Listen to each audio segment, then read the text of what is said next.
Ethan was rushing to get his kids ready for school when a notification from the bank flashed across his phone. He glanced at it casually at first, but then his heart dropped. The trust fund, meant exclusively for his 2 children, had been drained by several large, unexplained withdrawals. Tens of thousands of dollars were gone. He froze in the hallway, replaying every conversation with his wife, Melissa, every subtle complaint she had made about the kids having more than they deserved. There was no one else who had access to that account. No one except her. A cold, sinking feeling washed over him as he scrolled through line after line of transactions he didn't authorize. Something was terribly wrong, and he knew this wasn't an accident. With shaking hands, Ethan took a deep breath and made a decision that would change everything. For months, Melissa had been voicing the same complaint over and over again. She would glance at Ethan's 2 kids from his previous marriage and say things like, "Must be nice to have a trust fund waiting for you." At first, Ethan brushed it off as harmless jealousy, the kind of comment people make without really meaning anything. But the frequency grew. The tone changed. What started as offhand remarks slowly shifted into pointed questions about why their own child didn't have access to the same money. Ethan explained again and again that the trust fund had been established long before Melissa entered the picture, and legally, nothing could be changed without causing unnecessary complications for the kids. Melissa didn't like that answer. One evening, while Ethan was cleaning up the kitchen, she came up behind him with a carefully rehearsed suggestion. She said she wanted her name added to the trust account, just so things would feel fair. Ethan laughed nervously, thinking she was joking, but she was. She pressed the issue, insisting that as his wife, she should be included in financial decisions involving the entire family. Ethan felt uncomfortable. It wasn't that he didn't trust her, it was that this request made no sense. She wasn't a guardian of the trust, she had no legal tie to the fund, and the whole idea felt intrusive. He told her gently that adding her name simply wasn't possible. Melissa didn't argue that night, but she didn't drop the subject either. Over the next few weeks, she began hinting that the family was struggling financially, even though they were doing fine. She mentioned rising grocery prices, school fees, gas, and every minor expense she could attach to her narrative. Then she made a new proposal. The trust fund should be used for family expenses, because in her view, the kids were part of the family and should contribute. Ethan immediately felt a knot twist in his stomach. He explained that the trust wasn't meant for that. It existed to protect the children's future, not to cover everyday bills. Melissa's reaction was sharp, almost offended. She accused him of choosing dead money over living family. It was manipulative, and Ethan felt the pressure building, but he still refused. A few days later, Melissa tried a softer approach, telling him she felt excluded and undervalued, that she only wanted to help manage things better. Ethan apologized for making her feel that way, yet his instincts were screaming that something was off. Still, he didn't expect anything more than arguments or tension. He never imagined she would act behind his back. The moment he discovered the missing money weeks later, every comment she had made replayed in his mind in perfect clarity. The complaints, the requests, the push to access the account. Suddenly, all of it aligned into one undeniable truth. She wasn't speaking out of insecurity. She had been testing boundaries. She had been preparing excuses. And she had been waiting for her chance. Ethan stared at the computer screen, unable to blink. The number glared back at him, as if mocking his shock. $87,000. Gone.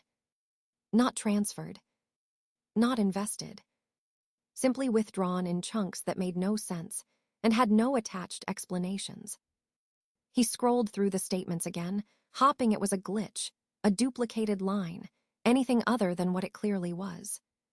But the withdrawals were real, deliberate, and spaced out just enough to look calculated. His hands trembled as he printed the statements, each page making his heart beat harder. He walked into the living room where Melissa was scrolling on her phone, completely at ease, unaware that the truth had just caught up to her. He held the papers out and asked, "What is this?" Melissa glanced at the documents, her face blank for 1 second before she forced a confused smile. She said she didn't understand. Ethan didn't buy it. He pressed, pointing at the repeated withdrawals, demanding an explanation. That was when her expression shifted. The confusion vanished, replaced by a sigh, heavy, dramatic, almost annoyed. She admitted she had taken the money. Just like that. No panic, no fear, no remorse. Melissa said she had sent it to her ex-husband because he was going through a rough time and needed help. She insisted she did it out of compassion and claimed she planned to tell Ethan eventually. The excuse was absurd. Her ex-husband barely spoke to her, and certainly not enough for her to funnel tens of thousands of dollars toward him. Ethan questioned her, pushing for details. When she sent it, how she sent it, why she didn't ask him first. Her answers fell apart instantly. Dates didn't match. Methods didn't match. At one point, she even contradicted her own story within the same sentence. The more he asked, the angrier she got, as if his questions were the problem, not her actions. She claimed he was overreacting and accused him of not caring about people in need. Ethan felt a numbness spreading through his chest as he realized she wasn't just lying. She was trying to guilt-trip him into letting it go. He walked away before he said something he couldn't take back. But he couldn't let it go. Not when the trust fund existed for his children's future. Not when the withdrawals looked premeditated. Later that night, after Melissa went to bed, Ethan made a phone call to her ex-husband. The conversation was brief. The man sounded confused, even irritated, and made it very clear he hadn't received anything from Melissa, money or otherwise. That was the final blow. The story she told wasn't just shaky. It wasn't a misunderstanding. It was a lie. A purposeful, crafted lie designed to distract him from something much darker. As Ethan hung up the phone, he felt his entire understanding of his marriage snap apart. Whatever Melissa was doing, she wasn't doing it to help anyone. She was hiding something, and he was about to find out exactly what. Ethan knew he couldn't rely on Melissa for the truth, so he went straight to someone who could give him facts instead of excuses. He hired a forensic accountant, a quiet, meticulous man named Collins, who listened carefully as Ethan laid out the situation. Collins didn't react with shock or judgment. He simply nodded, took the documents, and promised to investigate. Within days, he uncovered the first disturbing pattern. Every withdrawal Melissa made had been converted into cash before being moved anywhere else. There were no direct transfers, no digital trails, nothing that could immediately reveal where the money ended up. It was a deliberate attempt to erase fingerprints. But Collins wasn't easily deterred. He followed the fragmented information from ATM footage, bank logs, and timestamped deposits until a new pattern emerged. The cash was being redeposited into an account under Melissa's name, a secondary account Ethan didn't even know existed. From there, the money didn't stay put. It moved again, this time into a series of small companies that Ethan had never heard of. They had official-sounding names, professionally designed logos, and polished websites. But they were fake. All of them. Every single LLC was registered under the management of one person, Melissa's brother-in-law, Derek. That was when everything clicked. Melissa wasn't acting alone. She wasn't helping an ex-husband. She was funneling the trust fund into a network of shell companies run by her own family. When Collins presented the findings, Ethan felt his throat tighten. The betrayal wasn't just financial. It was coordinated, intentional, structured like a small criminal operation. The accountant warned him that this was not petty theft. This was fraud, possibly money laundering, possibly conspiracy. Ethan confronted Melissa again, this time with the evidence in hand. She didn't react with shame or fear. She reacted with anger. She tore the papers from his hands, shredded them, screamed that he was invading her privacy, and claimed the accountant was harassing her family. When Ethan refused to back down, she called Derek, putting him on speakerphone. Derek didn't deny anything. Instead, he threatened Ethan. He told him to drop the investigation if he knew what was good for him. The threat wasn't loud or dramatic. It was quiet, controlled, and chilling enough that Ethan felt a cold wave run down his spine. He hung up and realized he had no choice. Melissa wasn't going to stop. Derek wasn't going to back off. And the money was disappearing faster than he could track it. Ethan drove straight to the police station that evening, the folder of recovered documents on the passenger seat beside him. He didn't look back. He didn't hesitate. Because at that point, it was no longer just about stolen money. It was about stopping whatever scheme Melissa and Derek had set in motion before it destroyed everything else in his life. Melissa's parents, Thomas and Elaine, had always believed their daughter to be dramatic but harmless. They had listened to her complaints about money, about feeling unappreciated, but they never imagined anything criminal. That changed the moment they received a call from the police requesting information about Melissa's financial activities. Confused and alarmed, they reached out to Ethan. The conversation that followed shattered whatever faith they still had in their daughter. When Ethan showed them the documents, the withdrawal logs and Colin's analysis, Thomas went pale. Elaine burst into tears. Then, almost hesitantly, Thomas revealed something Ethan didn't expect. Months earlier, Melissa had convinced them to invest in what she described as an amazing opportunity run by Derek. A real estate project. A guaranteed return. Something safe and lucrative. They had trusted her completely. And they had given her $50,000. Not a cent had come back. There were no updates, no reports, and every time they asked, Melissa brushed them off, insisting the project was still in development. Hearing Ethan's story, they realized with a sickening clarity that they had been conned by their own daughter. Elaine, trembling with shock, asked Ethan if he believed Melissa had planned to pay them back. He didn't answer. He didn't need to. The truth was written all over the documents sitting on the table. It wasn't just theft anymore. It was a pattern. A web. A deliberate abuse of everyone close to her. Thomas made a decision right then. He contacted their family attorney and instructed him to freeze every asset Melissa had access to. Bank accounts, joint investments, property shares, anything that could be drained or moved. Ethan watched as the older man, usually calm and soft-spoken, transformed into someone decisive, almost cold. He wasn't doing it out of anger. He was doing it because he understood now what Melissa had become. And he refused to let her take anyone else down with her. They didn't stop there. Thomas and Elaine hired a private investigator of their own, someone who specialized in financial crimes involving family networks. Within weeks, the investigator uncovered additional lies Melissa had fed them. She had claimed she needed emergency funds for medical bills, repairs, and travel, all fabricated. She had siphoned money from them with the same ease and confidence she had used to drain the trust fund. The deeper the investigation went, the more grotesque the picture became. Melissa wasn't just desperate or misguided. She was strategic, manipulative, and disturbingly comfortable exploiting the people who loved her. When the private investigator shared his findings with the police, the case escalated almost overnight.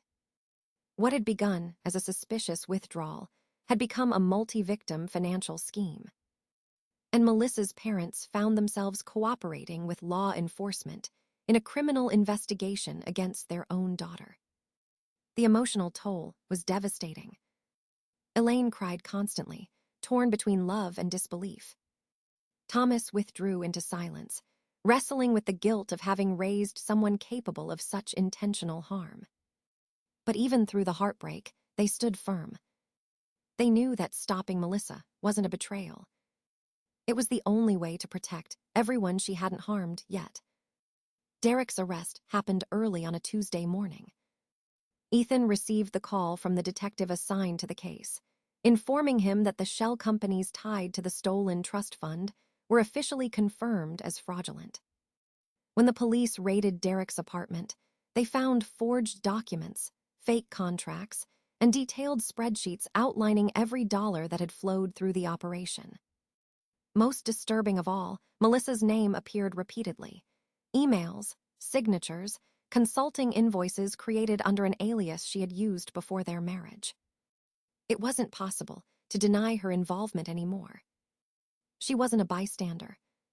She wasn't manipulated. She was an active participant. The moment the news reached Melissa at her workplace, everything unraveled. Coworkers later told investigators she stormed out of a meeting, slamming doors and yelling that people were trying to ruin her life. She made several frantic phone calls, packing through the hallways until security asked her to leave. But her spiral didn't stop there. That afternoon, she drove to Ethan's children's school, demanding to see them and insisting she had the right to explain her side. When staff refused, she created a scene so disruptive that administrators called the police. Ethan arrived minutes later, finding her in the parking lot screaming that he had turned everyone against her. It was the first time he truly saw the chaos she was capable of when control slipped out of her hands. Later that night, detectives executed a search warrant on the home. Melissa was forced to sit at the kitchen table, while officers sifted through drawers and cabinets. They found burner phones, notebooks with transaction codes, and printed emails correlating with the deposits into Derek's fake companies. Every discovery chipped away whatever mask she had left. When the officers uncovered documents listing her as an advisor receiving consulting payments totaling $127,000, Melissa finally broke. She tried to claim it was a misunderstanding. Then she blamed Derek. Then she blamed her parents. Then Ethan.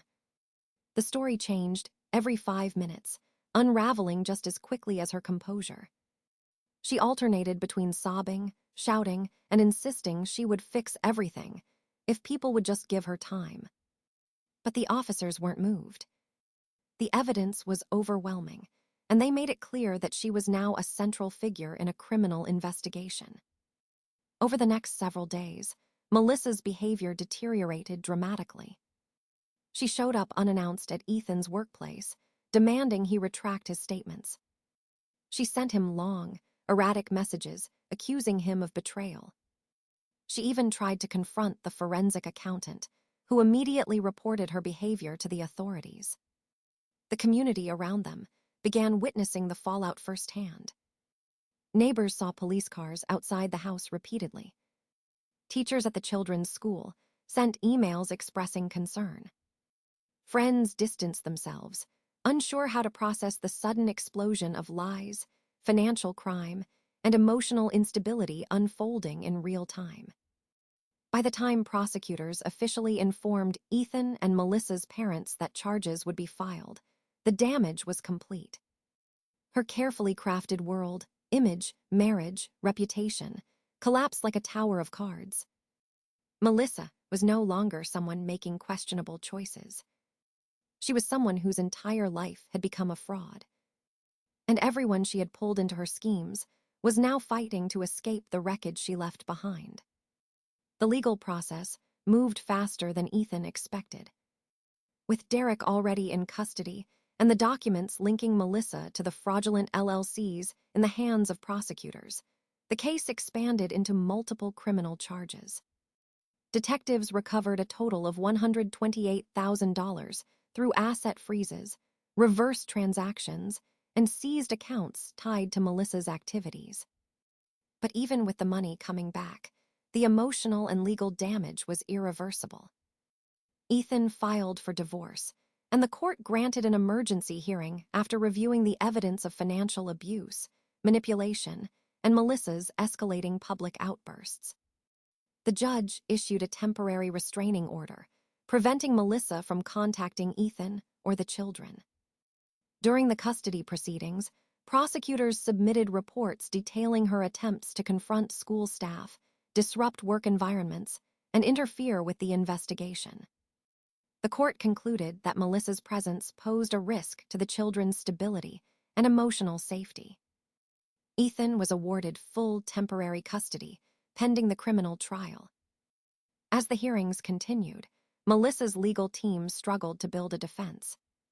The prosecution had bank statements, recorded threats from Derek, digital communications, forged documents, and witness testimonies from coworkers, school staff, and even her own parents. Thomas and Elaine appeared in court, visibly shaken, providing statements about the $50,000 she had taken from them. Their testimony devastated Melissa, who glared at them with a mixture of disbelief and rage. She whispered harsh accusations under her breath as deputies stood behind her, ready to intervene. When the financial crimes investigator presented the timeline of the fraud, the courtroom fell silent. It became clear this wasn't impulsive behavior or a moment of desperation. It was a carefully layered scheme, built over months, involving deception, manipulation, and calculated exploitation of the people closest to her.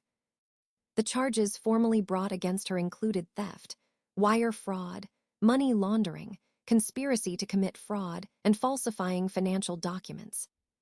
Her attorney attempted to negotiate a plea deal, but prosecutors insisted on jail time due to the scale of the scheme and the number of victims.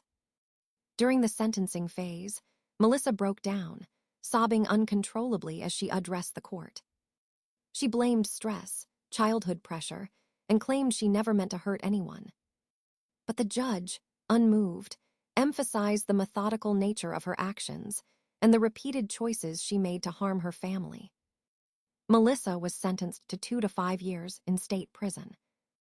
Ethan sat motionless as the verdict was read, feeling a mixture of relief and grief.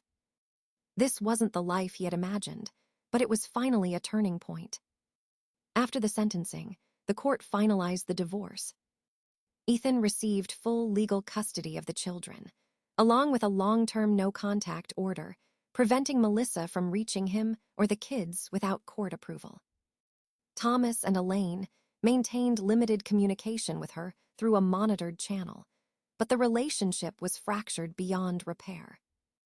Despite their heartbreak, they continued supporting Ethan and the children emotionally and financially, determined to protect what Melissa had tried to tear apart. When Ethan left the courthouse for the final time, he felt the weight of the past year lift just enough for him to breathe again. The trust fund was restored. The constant tension dissolved. The fear that had shadowed every decision finally faded. And for the first time in a long while, he believed his family might actually be safe. In the months following Melissa's sentencing, Ethan's home slowly returned to a peaceful rhythm. The constant anxiety that once lingered in every room faded, replaced by laughter, homework routines, and quiet evenings that felt safe again. The trust funds were fully restored, ensuring the children's future remained untouched by the chaos of the past. Thomas and Elaine visited often, bringing warmth and stability as they tried to rebuild what their daughter had damaged. They poured their energy into supporting the kids, determined to show them that family could still mean protection and love. Ethan focused on healing, taking small steps to regain confidence in his own judgment and in the life he was rebuilding.